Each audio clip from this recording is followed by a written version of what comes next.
Desire is such a naughty, misbehaving energy. I mean, at times it's just so big and huge and incredible, and you just loving every second with your partner. At other times it gets really low and just almost seems non-existent.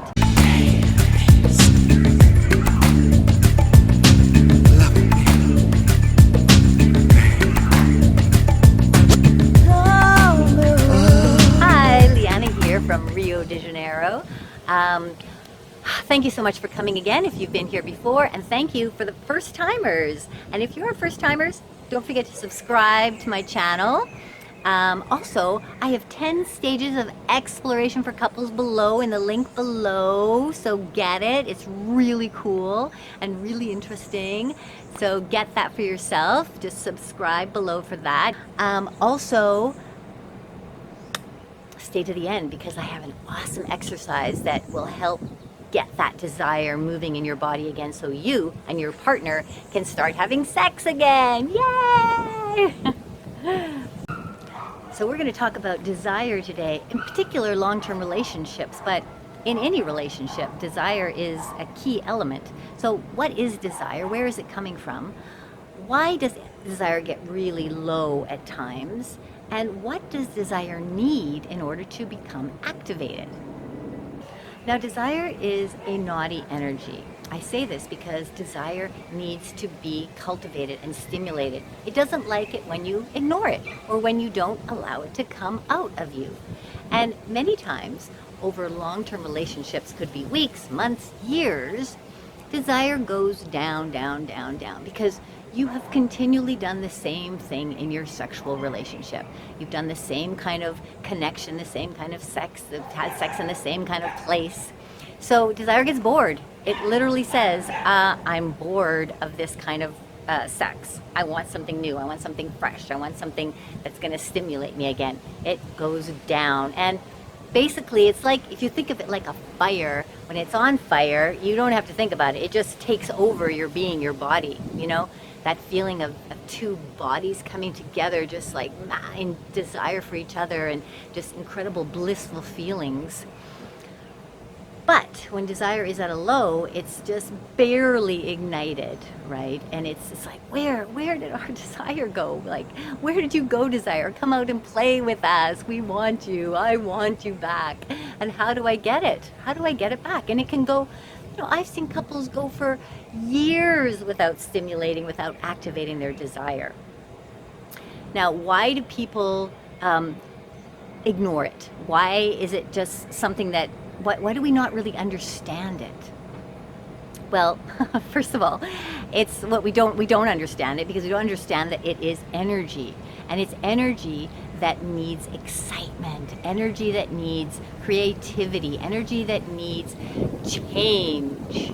Okay, it needs change, and if you're not offering change to it, if you're doing the same thing over and over and over again, the desire gets freaking bored, right? Like, again, we're gonna lie on the bed and have sex that way again. After 1,000 times of the same sex, you just don't want to do it anymore. Your desire is looking at you like, hello, that's enough of this bullshit. Okay, desire wants to go in, wants to do something more exciting. So we look at desire like when you look at desire like an energy, you can then play with it a little bit more, because desire loves to play. Desire likes to come out, you know, and play. And yes, it's risky. Yes, it can be very scary to allow that desire to come out, to allow yourself to voice the desire to your partner. That's what desire is about. That's the kind of energy that it is. It is an energy that creates this excitement but fear at the same time. And when you are in a long-term relationship, the desire needs to change, and it will change over and over and over again. You cannot go for 20 years, 30 years, 40 years maintaining the same kind of desire in your body. It needs to change. It's a kind of an energy that needs to change to be stimulated. So when you know this, when you empower yourself with the fact that, whoa, desire needs creativity, needs energy, needs risk to be taken, then you can look at it a little bit differently and say, okay, well, my desire is super low with my partner right now. I don't desire them at all. I have no interest in having sex with them. I don't know why, because I used to love having sex with them. I used to just crave their body so much. But I'm telling you that this desire that you've had, which is beautiful and awesome and so exciting and connected with your partner, it goes down because it needs to change. It needs to have some different stimulus. So when you know that, when you're empowered with that, you can go in and start looking at the desire a little bit differently and say, okay, I'm going to create new desire. I'm going to build up a new desire. This desire that I used to have for my partner is over, dead. I'm going to create, we have to create it from anew. And so think of it a little bit like a game, like a challenge. Okay, what do I desire? What do I desire? Go into that layer. What makes you feel good? What makes you get activated? What gets you turned on?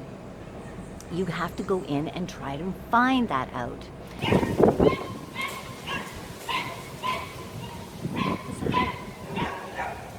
Desire loves exploration. It loves new experiences. So you can find it. It's there. You probably know what that desire is that you've been holding back and that you're afraid to expose to your partner.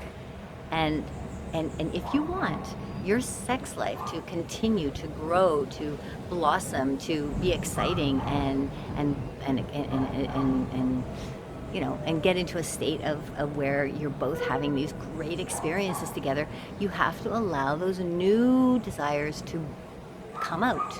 You have to allow yourself to say them. You have to take some risks. So I said that I would offer an exercise at the end, and here is the exercise. It's an exercise of the imagination.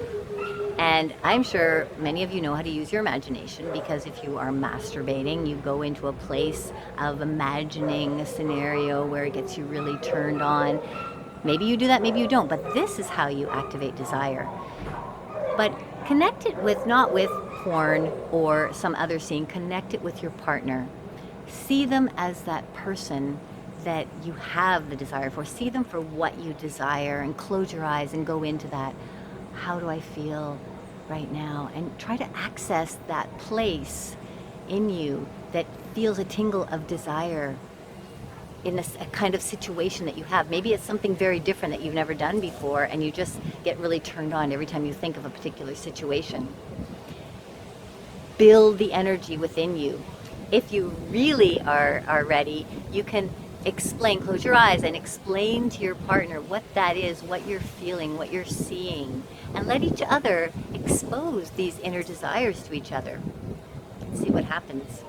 You need to take some risks. I can't emphasize that enough. Taking risk is absolutely the most important thing you have to do. And I mean taking risks in what you say, taking risks in how you feel, taking risks in going into places that might feel taboo, or maybe are taboo. Maybe you have a desire to play a mummy child kind of scenario, a very taboo kind of scenario, and it just turns you on so much. Or maybe you have a bisexual desire, you want to have a same-sex connection with somebody, or maybe you want to play some kind of role play game with your partner. These kinds of things, I know they're taboos and they're risky, but they will save your relationship, your sexual relationship. And so we need to take the risks to find them, allow them to come up, and then to reveal them. Don't forget to subscribe to my channel, and please get my 10 stages of sexual exploration for couples. It's super interesting information, and from there we can set up a time to maybe chat, and I can help you get the juices moving again in your relationship.